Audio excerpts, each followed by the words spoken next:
Bienvenidos una vez más a Doctrina Bíblica. En esta ocasión veremos quiénes entraban en el tabernáculo.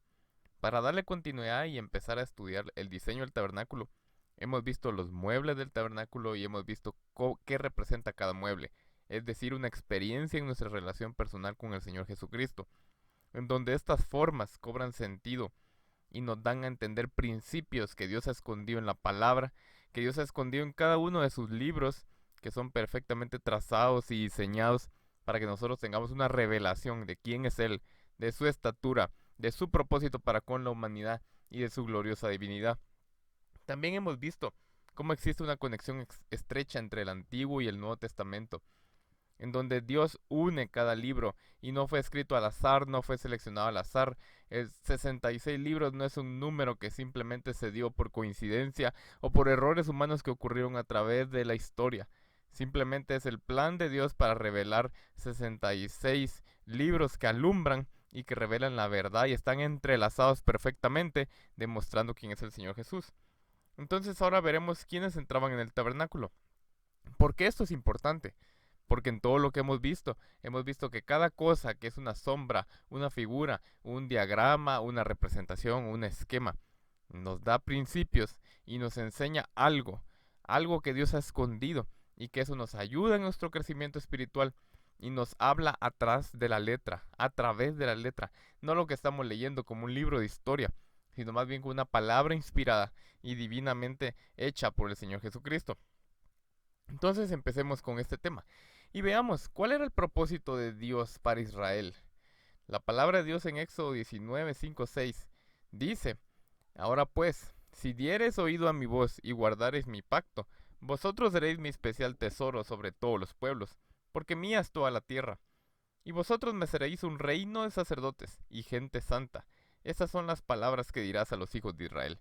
Recordemos que Israel fue cautivo 400 años en la tierra de Egipto, hasta que luego Dios escuchó el clamor de sus hijos y le habló a Moisés para que Moisés y Aarón fueran las personas o embajadores o representantes de la liberación que Dios tenía para ellos. Luego de hacer muchos milagros y portentos, de enviar 10 plagas y de sacarlos con brazo fuerte y mano extendida, según lo que dice la palabra, los llevó al desierto. Y en el desierto Dios empezó a revelar sus propósitos. Y quería que todo Israel fuera un reino de sacerdotes y gente santa. Un sacerdote es alguien que intercede por un pueblo, es un mediador. Entonces, Dios quería que Israel fuera su mediador en toda la tierra para que llevara su palabra, para que llevara su propósito, para que llevara a cabo sus planes y revelara su corazón y revelara el poder y el amor de Dios. Recordemos un poco la genealogía de cómo nació Israel. Y vemos que todo empezó con un llamado que Dios le hizo a Abraham. Y le dijo que dejara su tierra y su parentela. Y él iba a ser una gran nación a partir de Abraham. Recordemos que Abraham estaba casado con Sarai, quien luego se le fue cambiado el nombre a Sara. De igual manera, Abraham era antes Abraham y luego de tener una experiencia con Dios, su nombre fue cambiado a Abraham. Bueno, a pesar de la desobediencia de Abraham y de los errores que él cometió, engendrando a Ismael, no con su esposa, sino con una sierva que era Agar. Bueno, al final Dios tenía un hijo de la promesa, que era el hijo sobre el cual estaba esa descendencia que Dios había prometido, el cual es Isaac. Y si vemos la historia de Isaac, pues tuvo gemelos. Y de esos gemelos la promesa venía sobre Jacob desde antes de que nacieran. Ya estaba la palabra profetizada de que el mayor iba a servir al menor. En este caso de Saúl el mayor iba a servir a Jacob el menor. Sobre él estaba la promesa. Y luego sabemos que Jacob tuvo 12 hijos y una hija, en donde cada uno de los hijos al final conforma una de las 12 tribus de Israel que salieron a partir de ahí. En este caso nos vamos a enfocar en la tribu de Leví. Sabemos que el primogénito fue Rubén y sabemos que muchas de las bendiciones y los propósitos Dios los llevó a cabo a través de José. Pero nos vamos a enfocar en Leví. ¿Por qué en Leví? ¿Y por qué en el sacerdocio? Si seguimos leyendo la palabra, nos vamos a Éxodo 32 y vemos de que Moisés subió al monte a hablar con el Señor y Dios le estaba dictando su ley moral, los 10 mandamientos y muchas ordenanzas. Pero cuando Moisés bajó, vio que el pueblo de Israel estaba en fornicación y habían olvidado y habían dejado a Jehová en tan corto tiempo y habían elaborado un becerro de oro, el cual dijeron: estos son los dioses que nos sacaron de Egipto. Y comenzaron a adorarlo. Y comenzaron una fiesta idolátrica y empezaron a fornicar, tanto en lo natural como en lo espiritual. Pues a partir de esto, en Éxodo 32:26, habla que Moisés se llenó de ira y rompió las tablas que recién el dedo de Dios había escrito. Y en esa ira, él dijo, se puso Moisés a la puerta del campamento y dijo: ¿quién está por Jehová? Júntese conmigo. Y se juntaron con él todos los hijos de Leví. A causa de esto, Dios bendijo a Leví, porque fue la única tribu que reconoció que Jehová era su Dios, mientras que las otras tribus restantes se fueron tras estos ídolos falsos. Por lo tanto, Dios bendijo a Leví y los bendijo con la herencia del sacerdocio. Entonces vemos de que esa bendición y ese plan que era para las 12 tribus de Israel, a causa de la desobediencia, solo se quedó para la tribu de Leví, con el beneficio y el privilegio de entonces ser una tribu de sacerdotes. Ya no todo el pueblo de Israel, pero Leví sí se volvió una tribu de sacerdotes. Y entonces vemos y regresamos al tabernáculo. Y Dios estableció un orden sobre el cual los hijos de Leví iban a servir en el tabernáculo. Este diagrama ya lo hemos visto y sabemos que el tabernáculo estaba conformado por un atrio, por un lugar santo y por un lugar santísimo. Y el atrio, vemos que hay experiencias que son concernientes a la salvación inicial que tenemos cuando nos entregamos al Señor. Y recibimos su sangre en propiciación y perdón por nuestros pecados. Y recibimos su Espíritu Santo como arra de la herencia que nos espera, también como el consolador que habría de venir, que nos convence de juicio, justicia y pecado. Y con ese fuego que nos bautiza en el Espíritu Santo y también que nos unge para que podamos hacer la obra de Dios. Luego íbamos al lavacro, que es la fuente de bronce, en donde es una representación del bautismo en agua, que representa la muerte y resurrección del Señor Jesucristo. Asimismo, la limpieza de las manos y los pies, en donde uno se ensucia diariamente a causa de las contiendas, de las iras, de las dudas, del rechazo que recibimos de los demás.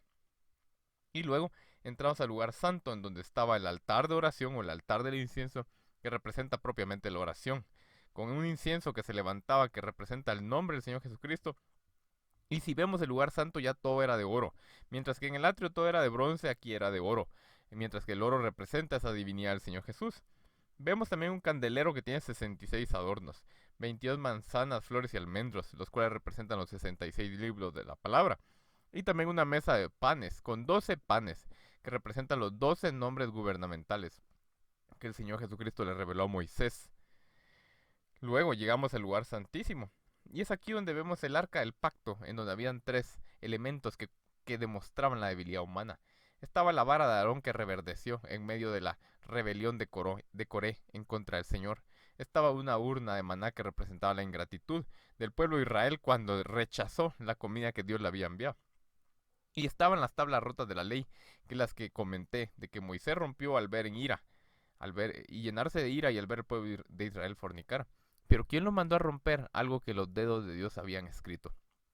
Esta debilidad del hombre estaba cubierta por el propiciatorio, que es el último de los 7 muebles del tabernáculo, el cual representa esa gloria y reverencia que debemos tener hacia el Señor. Era de oro puro y habían 2 querubines. Si vamos al libro de Ezequiel, vemos que el trono del Señor está sobre querubines. Entonces, Dios diseñó distintos grados de acceso al pueblo, a la tribu de Leví, para que accedieran al tabernáculo. En donde primero vemos que toda la tribu de Leví tenía el privilegio, como mencionamos, y el honor de ser sacerdotes delante del Señor Jesucristo. Pero luego vemos un lugar santo, en donde ya no entraban todos los sacerdotes, toda la tribu de Leví, los cuales eran encargados del mantenimiento, de los rituales y el transporte, lo que veremos más adelante. Pero en este lugar santo solo entraban los hijos de Aarón y Aarón, no entraban todos. Y luego, ¿qué más de esperar? En el lugar santísimo solo entraba Aarón como sumo sacerdote. Es decir, que cada vez se reducía y se volvía más estrecho el acceso. Ahora, ¿por qué es importante? Porque en la medida que nosotros entendemos este principio, sabremos entonces hasta dónde llegamos. En la medida que empezamos a apropiarnos de las experiencias que antes mencioné, es ahí donde nosotros empezamos a tener acceso no solo al atrio, sino al lugar santo y al lugar santísimo figurativamente en nuestras experiencias con Dios. Hay cristianos que han gustado la salvación inicial, pero sabemos que no tienen un hábito por orar. Hay cristianos que han recibido el perdón del Señor Jesucristo y saben que el día que mueran no van a tener una condenación eterna, no van a ir al infierno, pero sin duda no leen la palabra y no la estudian y creen que tal vez un versículo cada domingo es suficiente. Hay cristianos que podrán ser siervos y ministros del Señor Jesucristo, pero su voluntad y su alma no están sometidas al Señor. Lo profundo de su corazón no se quiere entregar y hay cosas ocultas que no rinden al Señor. Es un hecho, definitivamente, y todos estamos en el mismo camino creciendo. Pero la pregunta es hasta dónde queremos llegar con el Señor Jesús, hasta dónde queremos entrar con Él, hasta dónde queremos recibir y estar dispuestos a rendir nuestra vida para consagrarnos como sacerdotes a Él y ser intermediarios. Entonces, primero en una relación personal, teniendo el acceso directo al Señor para ministrarlo, para servirle y luego tener ese acceso también para llevar a muchas personas al Evangelio de Cristo y a la salvación. Entonces, parte del oficio sacerdotal eran esos rituales diarios, esos holocaustos, esos sacrificios, esas cosas que ellos tenían que hacer para ser aptos y servir, por ejemplo, lavarse las manos en la fuente de bronce y lavarse los pies todos los días. También eran encargados del mantenimiento de los muebles, de encender, por ejemplo, esas lámparas que estaban en el candelero, o de poner el incienso sobre el altar de oro, y también sobre la mesa de los panes, y de poner panes también frescos.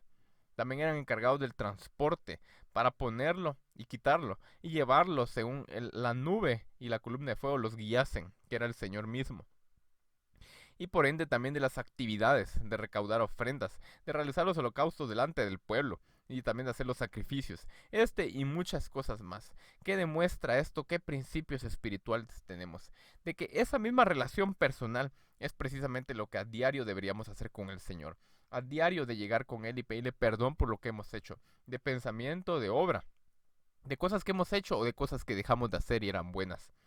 También de nuestra propia limpieza, de limpiar nuestra mente, nuestra voluntad y nuestro espíritu, no por nuestras obras, sino a través del poder del Espíritu Santo y las aguas de muerte y vida de su nombre.